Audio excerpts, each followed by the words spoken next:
Hallo my liewe mens. Die hele wêreld is besig om te verander. So baie goed gebeur en ons as Christene vat die woord van God en hy's besig om in vervulling te kom. Maar daar's so baie goed wat gelyktydig gebeur. En dan wonder ek baie keer of ons besef wat is besig om aan te gaan. Besef ons regtig waarmee is ons besig. En dan moet 'n ou hierdie groot besluit neem. Hierdie groot ding in jou hart. Wat gaan ek glo? Wat gaan ek glo? Ons het groot geword met van ek glo in God die Vader, die almagtige skepper van hemel en aarde. Ek glo in sy seun Jesus Christus.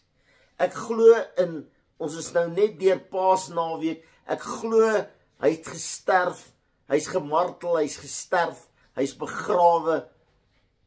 Ek glo hy het hel toe neergedaal, ek glo hy het opgestaan uit die dode, ek glo hy gaan opvaar hemel, het opgevaar hemel toe. Ek glo en dan is daar so baie aanslae wat sê, maar jy's verkeerd. En waar's die God van liefde?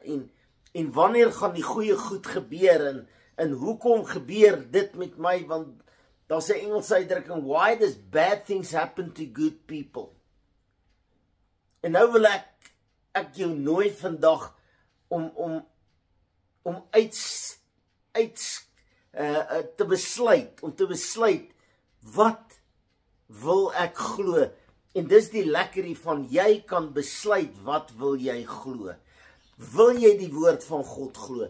Wil jy, die Pope is nou oorlede, en nou kom die woord in vervulling, en hy sê, pas op, daar's baie goed wat nou in vervulling gaan kom, en die tekens van die tye wat in die woord saamgestel is besig om te gebeur, en die Efraatrivier is opgedroog, en oorloë en gerugte van oorloë en nood en hongersnood, en iets is besig om te gebeur om ons, en nou moet ek en jy 'n besluit neem. Maar daar kom 'n dag in 'n ou se lewe wat jy moet stil sit en 'n besluit neem, en as jy hierdie besluit geneem het, moet jy dit begin leef. Christen neem 'n besluit, en dit is soos om 'n nuwe baadjie te koop, en hy koop hierdie pragtige mooi baadjie, en dan kry jy so ding saam wat jy hom in toe zip, en dan hang jy hom in jou kas, maar jy's te bang om hom te dra.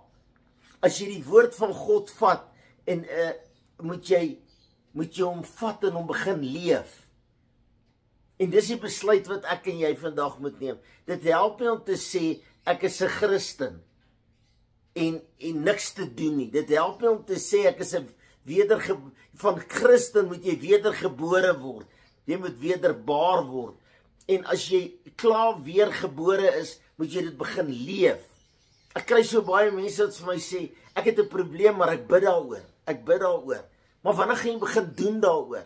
Jy kan nie net bid en bid en bid nie. Die Here wil jou seën, maar hy kan net iets seën as jy vir hom iets gee om te seën. As jy niks gee om te seën nie, as jy nie begin doen nie, so is jy gereed om te begin doen. Is jy gereed om te sê, Here, ek wil leef wat ek glo. Ek wil leef wat die Bybel sê. Daar is nie meer tyd om te speel nie, want jy weet nie of jy vanaand nog hier gaan wees nie. Here, in die naam van Jesus Christus, elkeen wat by hierdie woord sit, saam met my in hierdie karretjiekamer, Here, wil ek vra, in die naam van Jesus Christus, laat ons begin lewe. Laat ons begin leef wat ons glo, wat ons sê, in Jesus naam. Amen. Baie dankie my liewe mens, my telefoonnommer is 072-577-1196. Asseblief, stuur my 'n WhatsApp, sê vir my ja, nee, help, bid saam. Wat moet ek doen? Ek gaan jou probeer help deur die krag en die vuur van Jesus Christus en die Heilige Gees. Baie liefde, Ben en Francis Loubser. Gemeente is Jesus is lig in Eastvale Springs. Amen.